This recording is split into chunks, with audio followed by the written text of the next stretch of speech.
September 26th, 2022, Daily Bread. Passage Isaiah chapter 33, verse 1 through verse 24. Key verse 22. Title: The Lord Saves Us. Woe to you, destroyer, you who have not been destroyed.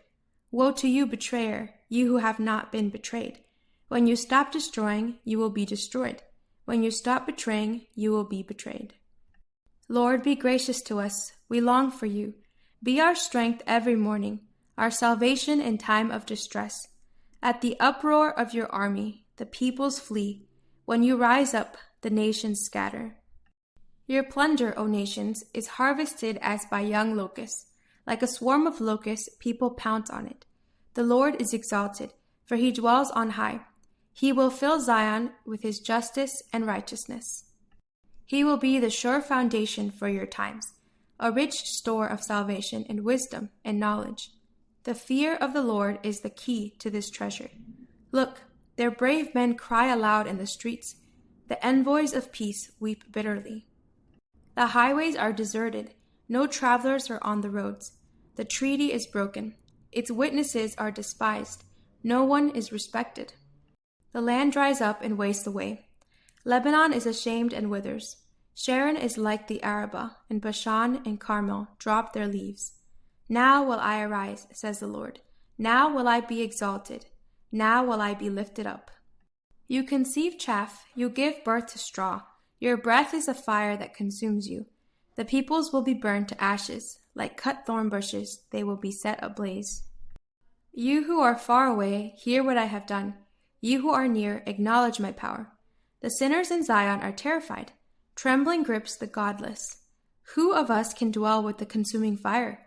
Who of us can dwell with everlasting burning?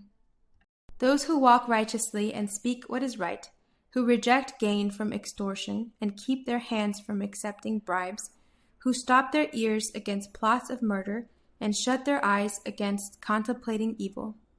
They are the ones who dwell on the heights, whose refuge will be the mountain fortress. Their bread will be supplied, and water will not fail them. Your eyes will see the king in his beauty, and view a land that stretches afar. In your thoughts you will ponder the former terror. Where is that chief officer? Where is the one who took the revenue? Where is the officer in charge of the towers?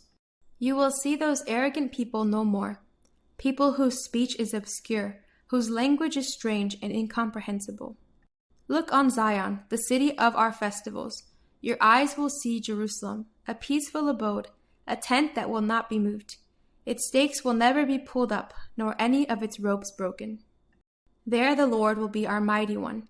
It will be like a place of broad rivers and streams. No galley with oars will ride them.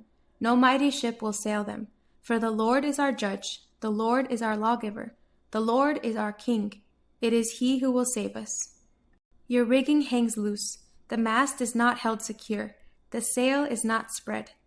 Then an abundance of spoils will be divided, and even the lame will carry off plunder.